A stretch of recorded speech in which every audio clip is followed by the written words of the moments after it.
let's be more creative with how we use and think about video reference. Why don't we make it so that video reference, in a way, does our job for us? Why take video reference as it comes? Why not observe and edit it in such a way that we can kill two birds with one stone, so to speak? In this video, I want to show how I look at video reference, the ways in which I apply the use of reference to my animations. Let's dive in.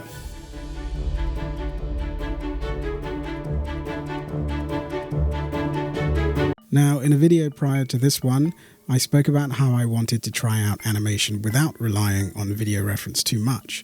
While this video may seem like a direct contradiction to that, it simply isn't. Let me explain it this way. Simply put, video reference is another tool to help you execute your goal. It's always advisable to use because it helps you to ground your animations with a sense of realism or believability, depending on the style of animation you wish to apply it to. I could say more on this, but for now, I hope this settles it. Anyway, let's move on to what this video is actually about. And that is my way of thinking about video reference. Primarily, why do I find it useful to have my reference in step keys and not simply playing in a linear fashion? I hinted earlier that video reference could serve as a multi-purpose tool. How exactly? Well, it's common practice in animation to study, animation. To be more specific, taking some of your favorite animations and going through them frame by frame, noticing some really cool details that you might not have picked up when played in real time. When you pick out key poses within your video reference to play in stepped, what you're essentially doing is perpetuating the practice of your artistic observation. As an animator, every key you place is a choice and never an accident. So when you play the game of looking at videos and trying to guess where the storytelling poses will be, you're actively training yourself. Training your eye as an animator to spot where the best and most appealing poses could be. In other words, engaging in the art of storytelling whilst being economical in the animation process. Of course, this would primarily apply to the blocking stage of animation. However, it does set up a very strong foundation for your animations going forward. Contextually, if you were to distill the movement of life into its most rudimentary form, one could say that our movements are a series of still images, 100 different photos to get up and go to the bathroom in the morning, or perhaps 500 frames of a tired version of you making coffee before you start your day. For us, as animators, blocking would be our version of distilling life's movements. Reference, in a way, is essentially the animator's way of capturing the world through movement and imprinting those images into her or his animations. In this example, then, it is the animator's equivalent to photography. Animators capture those singular fine moments and condense them into a sequence, a moving image that is ultimately called animation. The art, or rather practice, of studying reference in this way could be likened to another discipline of some kind. Think of it as the animator's equivalent to Mr. Miyagi training Daniel in The Karate Kid. Wax on, wax off comes to mind. Daniel agrees to undergo the tutelage of Mr. Miyagi in order to learn karate. Daniel is under the impression that Mr. Miyagi isn't teaching him anything at all. He grows frustrated over time and reaches the point of wanting to quit. 4 days I've been busting my ass. I haven't learned a goddamn thing.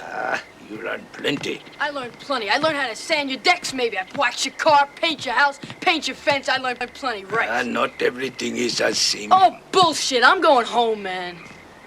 Daniel-san, show me wax on, wax off. That! If you don't get that reference, then Christ, I'm old. But that movie came out before I was even born, so I can't be that old, right? Surely. Anyway, as demonstrated in this clip, at first you may not see the immediate benefit of looking at reference in this way. However, over time, it'll start to sink in. Interestingly enough, this might also help you train your eye when faced with a shot that reference cannot help you with. Something I've gone into more detail about in a previous video. Now let's get into the practical exercise part of this video to further illustrate what I'm explaining here. Take this animation from Winnie the Pooh. It's just a small clip of Pooh coming into a shot, stretching and yawning. If you were asked where in the shot would you find the keys, or rather storytelling poses, What poses, or indeed drawings, would you choose?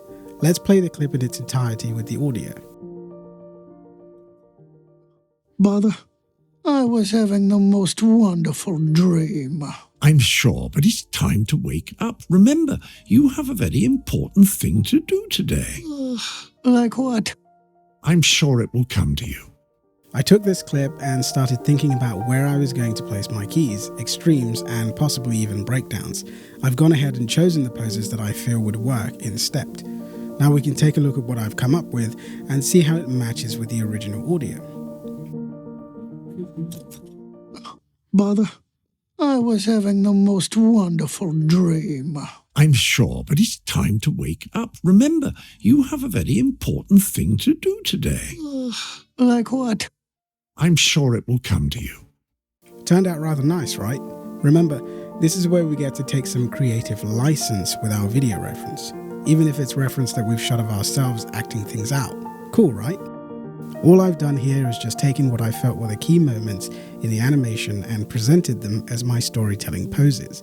You can do the exact same thing with your own video reference, or you can practice with an animated clip like I've just demonstrated. Now, compared to the animator that actually did this shot, or perhaps I should say we, may have made very different choices for the storytelling poses than the original animator did. The point of this exercise is to train your eye and not get the exact same poses as somebody else. I want to try the same thing with another Winnie the Pooh character, Piglet. Funnily enough, I had the pleasure of being able to animate Piglet in the live-action movie Christopher Robin. Here's a small clip. I'd like you to stop. I'd like you to stop. It was a very short animation that I got to do. It's cute though, right? Anyway, let's use the same method to pick out storytelling poses and present them in Stepped again. This time, however, I'm going to go into Maya and show you how I would do this in real time.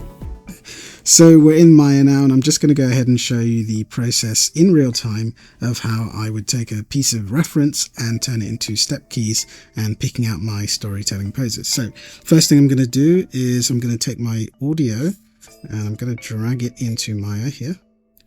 That's good. Awesome. Let's see.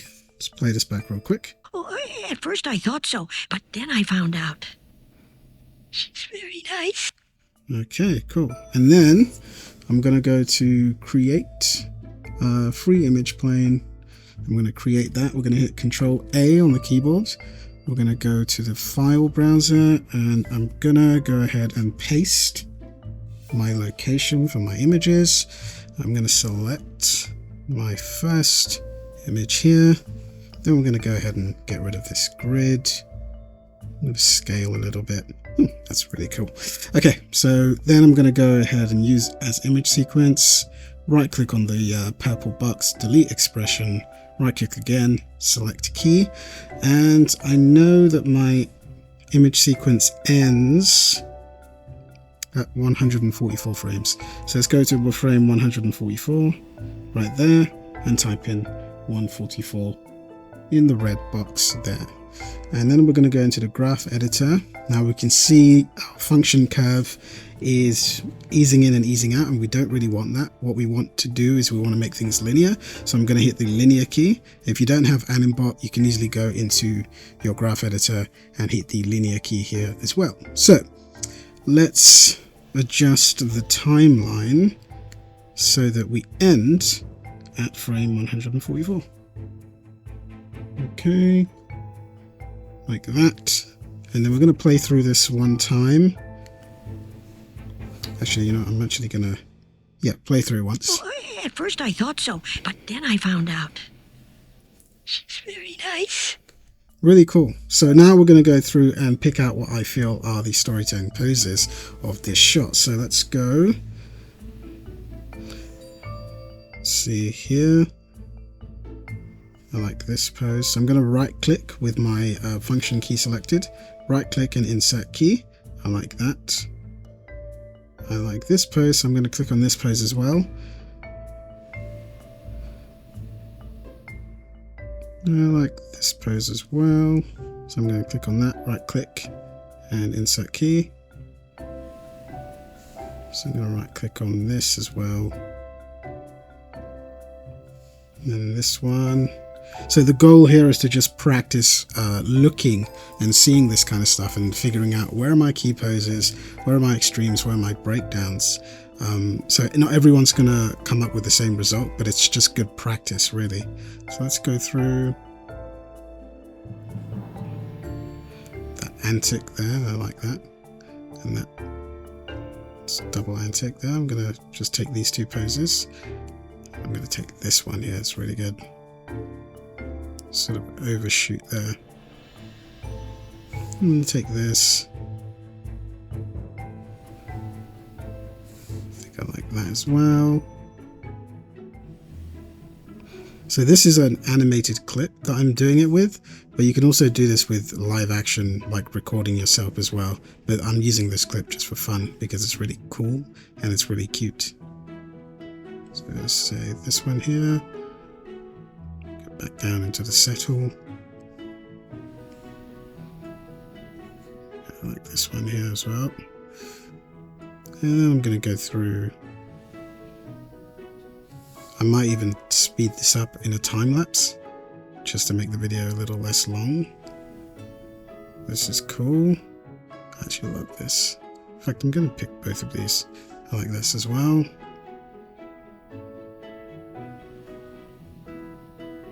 Settle a little bit with the arms. Nice cute pose there. Sort of easing in a little bit there as well. This is really cool. Nice little antic that we're about to have. I like this pose as well. Again, the exercise here is to just train your eye to pick out what you feel would be the best key poses in telling the story. I'm probably not going to get it right first time, but we can go ahead and refine as we go along. And this is exactly the same process that I use with live action reference whenever I'm recording myself or I'm using live action found footage reference. Okay. I like that pose as well. See, this pose is great as well. I love that pose. Again, just picking out the key poses as well as my extremes and my breakdowns. Okay.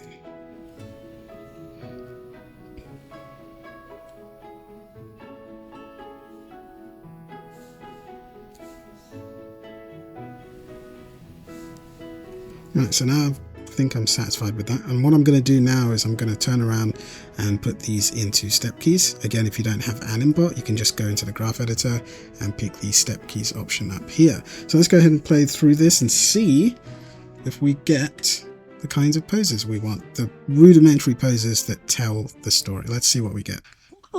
At first I thought so, but then I found out. She's very nice. At first I thought so, but then I found out. She's very nice. It's really, really good. I love it. It's great.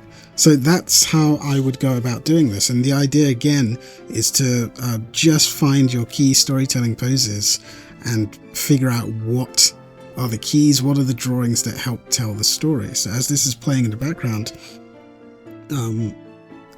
yeah, it's just a good idea. It's just a good practice, really. And I love using this method with any sort of animation or any sort of live action footage. Really, really cool. So hopefully you get a good idea of how this works in real time. Let's go ahead and jump back into the main video. You might make different choices to me, and so our results may vary. It's always fun to play around with this method and see what you get. It's a really simple practice to keep up, yet you benefit a lot from this method. I know I certainly have. I've had some people ask me to elaborate on this video reference in step keys method, so I wanted to create this video to not only show how I do it, but to also explain why I feel it's an extremely useful practice. Try it out yourself, experiment with your own workflow, and see where it takes you. Hopefully, this explanation clears up any curiosity you might have had about why I like to have video reference in step keys. That's the end of this video. I've been the Animator's Headspace. You've been wonderful. Thank you very much for your time. Don't forget to like, comment, and subscribe. Bye.